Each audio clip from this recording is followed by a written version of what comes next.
وَإِذَا طَلَّقْتُمُ النِّسَاءَ فَبَلَغْنَ أَجَلَهُنَّ فَلَا تَعْضُلُوهُنَّ أَن يَنكِحْنَ أَزْوَاجَهُنَّ إِذَا تَرَاضَوْا بَيْنَهُم بِالْمَعْرُوفِ ذَلِكَ يُوعَظُ بِهِ مَن كَانَ مِنكُمْ يُؤْمِنُ بِاللَّهِ وَالْيَوْمِ الْآخِرِ ذَلِكُمْ أَزْكَىٰ لَكُمْ وَأَطْهَرُ وَاللَّهُ يَعْلَمُ وَأَنتُمْ لَا تَعْلَمُونَ۔ طلاق یافتہ عورت جب وہ عدت کی مدت کو پہنچ جائے تو پھر اس بات سے نہ اسے روکو کہ جہاں وہ کہیں نکاح کرنا چاہے اس کے راستے میں آپ کو معلوم ہے کہ ہمارے ہاں بیوگان کے نکاح کے اوپر کتنی شدت سے پابندی ہے۔ کل تک کی بات یہ متعلقہ کے متعلق تو نکاح آسانی کا سوال ہی، یعنی کسی کے متعلق یہ کہنا متعلقہ ہے، وہ بیچاری جیسے منہ چھپائے پھر رہی، پتہ نہیں کیا جرم سے عائد ہو گیا ہے۔ یہ کیوں تصور پیدا کیا؟ وہی مرد کی حاکمیت داروغیت نے تصور پیدا کیا، جیسے ایک دفعہ کا بے گناہ قیدی بھی اگر قید سے چھوٹ کے آ جاتا ہے تو پھر معاشرہ اس کو وہ عزت کا مقام نہیں دیتا۔ بے گناہ قیدی بھی قید کٹ کے آیا، بس یہ چونکہ اس نے عورت کو قیدی مجرم بنا کے اس داروغے اور حاکم نے رکھا تھا، اسی طرح سے اس نے چھٹکارا بھی حاصل کر لیا ہے، تو مرد نے تصور یہ قائم کیا ہے کہ یہ اب معاشرہ کے اندر عزت کی مستحق رہی نہیں ہے، باقی ساری عمر مظلوماً مدحورا، دتکاری ہوئی بیچاری، طلاق ہوئی ہے۔ آپ کو معلوم ہے نا یہ بات کس طرح سے کہی جاتی ہے؟ کیا چیز کہ اور ہر طرح سے بھی اگر اس کو یہ آسانی ہے کہ حاصل کر لے، تو یہ بات کہ اس کے بعد معاشرے میں منہ کیا دکھاؤں گی، اس سے رکی رہی، پتہ نہیں کہاں کہاں ہم چلے گئے۔ کہا کہ دیکھیے یہ بات نہ کہیں کرنا کہ پھر اگر یہ نکاح کرنا چاہتی ہے تو اس میں یہ راستے میں روڑے اٹکانے شروع کر دو، متعلقہ ہے، اجازت ہی نہیں اس کو دی جاتی۔ اور بیوگان کے متعلق تو آپ کو معلوم ہے کل تک جہاد کرنا پڑا تھا اس چیز کے لیے کہ بیوہ عورتوں کی شادی ہونی چاہیے، اس لیے کہ یہ تو ہمارے ہاں کا یہ سارا معاشرہ ہندوانہ ہے، یہاں تک ہندوانی معاشرے میں متعلقہ تو ہوتی نہیں تھی، وہاں طلاق تو ہو ہی نہیں سکتی، بیوہ ہو جاتی تھی، بیوہ کی شادی وہاں نہیں ہو سکتی تھی، ان کے یہاں نہیں ہو سکتی تھی، ہمارے یہاں بھی کیوں ہو سکے؟ بیوگان کی شادی کے خلاف بہت بڑا جہاد کرنا پڑا تھا،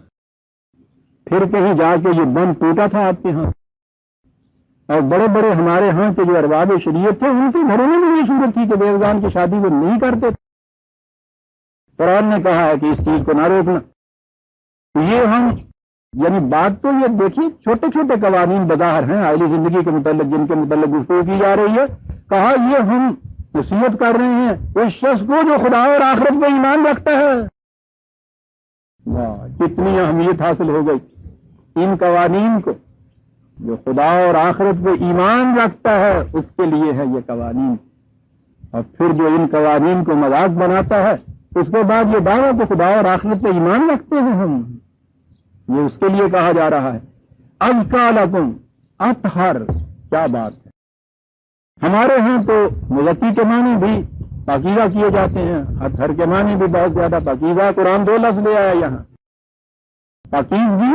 اور ازکیٰ کے معنی ہے نشو و نما پانا۔ یہ وہ چیزیں ہیں آئلی زندگی کے متعلق قوانین دے رہا ہے اور کہا ہے کہ جو ان کے مطابق یہ کچھ کرے گا اس کی ذات کی نشو و نما ہوتی چلی جائے گی، زندگی بڑی پاکیزہ گزرے گی،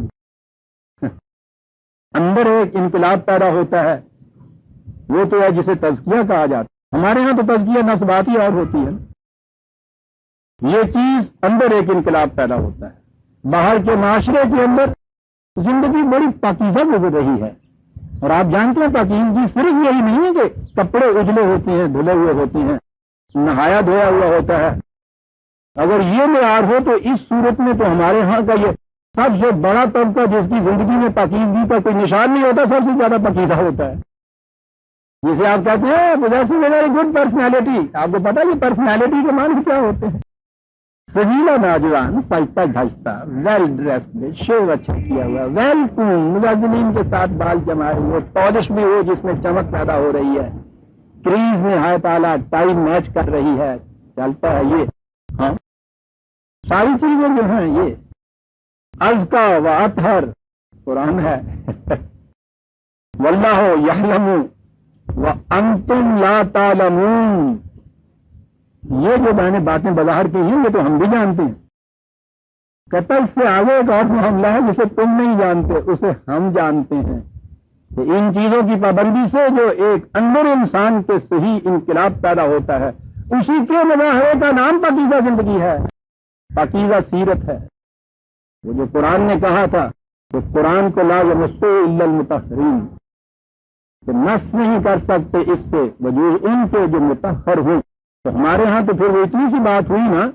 کہ وہ پاک صاف ہو کے غسل کر کے وضو کر کے قرآن کو چھونا چاہیے، یوں مانے دونوں چیزیں. کہا کہ جس کی قلب و نگاہ کے اندر پاکیزگی نہیں ہے وہ قرآن سے معصوم نہیں، اس کو کچھ ہو سکتا. اطہر